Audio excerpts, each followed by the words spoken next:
नमस्कार। आज हम पढ़ेंगे कक्षा 8 गणित की प्रश्नावली 9.3 के प्रश्न संख्या 5 को। चलिए आज की क्लास को स्टार्ट करते हैं। उससे पहले आप इस वीडियो को लाइक, चैनल को सब्सक्राइब जरूर करिएगा।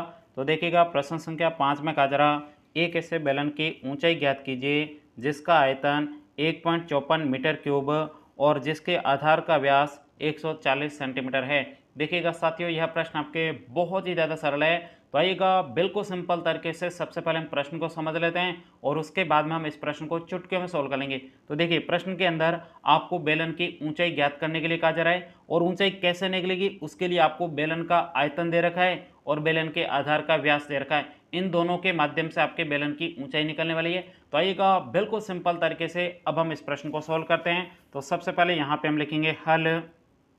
अब जो आपको प्रश्न के अंदर दिया गया है उसको सबसे पहले लिखना है। बताइए, बेलन का आयतन दे रखा है तो यहाँ पे लिखेंगे दिया है। बताइए, प्रश्न के अंदर आपको क्या दे रखा है? बेलन का आयतन, तो यहाँ पे लिखेंगे बेलन का आयतन।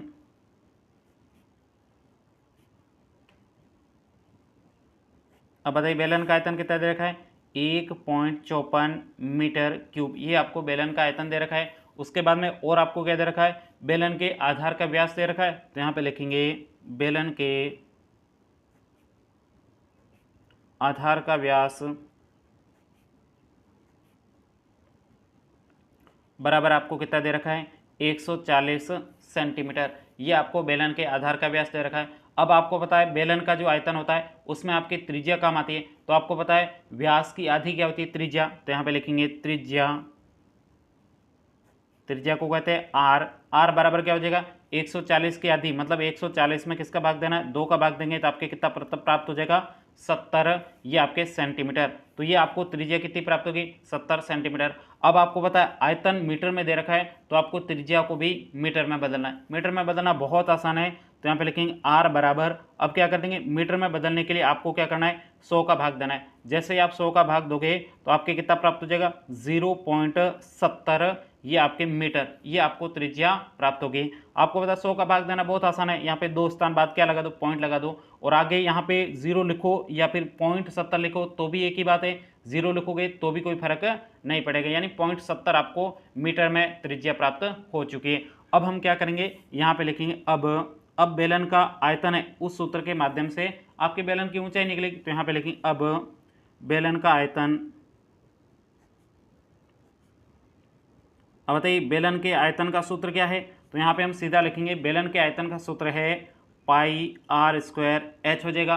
अब आपको पता है यहाँ पे देखो सूत्र में क्या है? एच आया है। तो यहाँ पे आपको एच नहीं दे रखा है तो आपको एच को सबसे पहले मान लेना है, क्योंकि ये एच किस में? सूत्र में आया है, तो आपको मानना जरूरी है। तो यहाँ पे लिखेंगे माना बेलन की ऊंचाई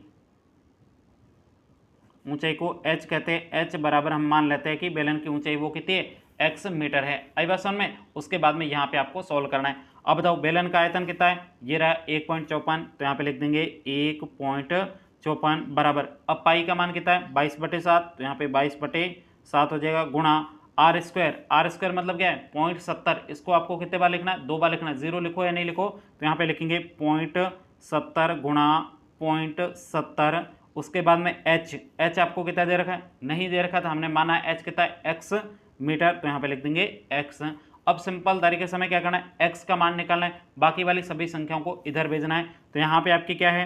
1.54 पहले से है। उसके बाद में देखो ये क्या है? गुणा में इधर आते क्या आ जाएगा? भाग में आ जाएगा। तो यहाँ पे भाग में लिख देते हैं 0.70। उसके बाद देखो ये भी क्या है? गुणा में 0.70, तो ये भी इधर आपके भाग में आएगा। ये हो जाएगा 0.70 हो जाएगा।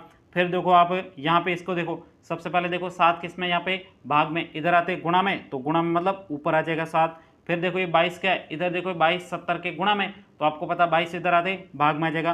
तो यहाँ पे भाग में 22 हो जाएगा। शेष आपकी कोई संख्या बची? नहीं बची। बराबर में आपके क्या हो जाएगा? x हो जाएगा। अब सिंपल तरीके से यहाँ पे इसको सोल्व करना है। तो यहाँ पे मैं रफ कॉपी में सोल्व कर लेता हूँ, आपको बाद में लिख देना है। तो यहाँ पे देखो 1.54 गुणा 7 बटा में आपके क्या है?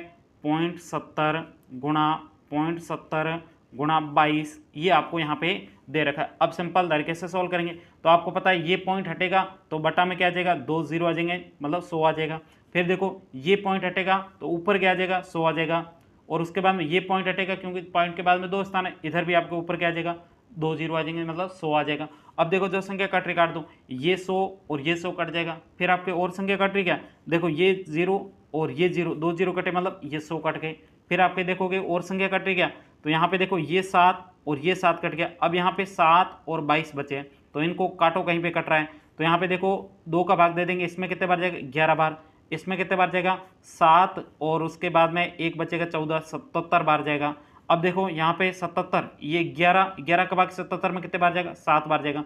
ऊपर सिर्फ अब 7 बचा है, नीचे भी आपके क्या बचा है 7 बता, 7 में 7 का भाग 1 बार, 7 में 7 का भाग 1 बार जाएगा। अब देखोगे आप सभी संख्या कट गई, मतलब 0 आएगा, 0 नहीं आएगा। आपको पता है भाग सब में कितने कितने बार गया है, 1 बार गया। जैसे 7 में 7 का भाग 1 बार, तो नीचे भी 1 है, ऊपर भी 1 है। यहाँ पे देखो 100 का भाग 100 में 1 बार गया, यहाँ पे 1, यहाँ पे 1, तो यहाँ पे सब 1 आया। तो मतलब ऊपर 1 है, नीचे भी 1 है। 1 में 1 का भाग देंगे तो आपके कितना प्राप्त हो जाएगा, 1 प्राप्त हो जाएगा। सभी संख्या कट जाती है, तो यहाँ पे आपके क्या शेष बचता है, 1 बचता है। ऐसा नहीं कि आप 0 लिख दो, 0 गलत हो जाएगा। आपको पता सभी का भाग 1 बार गया, तो यहाँ पे 1 क्या हो जाएगा, प्राप्त हो जाएगा। तो इन सभी को आप काटोगे तो आपके कितना प्राप्त होगा, 1 प्राप्त होगा। तो यहाँ पे लिखेंगे x बराबर, यानी जो आपके बेलन की ऊंचाई थी वो आपको कितनी प्राप्त हुई है, 1 मीटर प्राप्त हुई है। तो यहाँ पे हम सिंपल तरीके से लिखेंगे, अतः बेलन की ऊंचाई,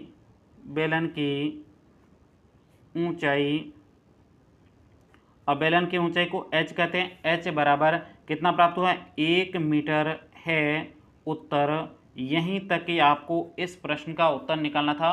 उम्मीद करता हूं ये पूरा प्रश्न आपको बहुत ही अच्छे तरीके से समझ में आया होगा। यदि प्रश्न में कहीं पर भी कोई डाउट हो तो आप मुझे कमेंट्स करके पूछ सकते हो। तो साथियों अब हम मिलेंगे अगली क्लास में, तब तक के लिए जय हिंद, जय भारत।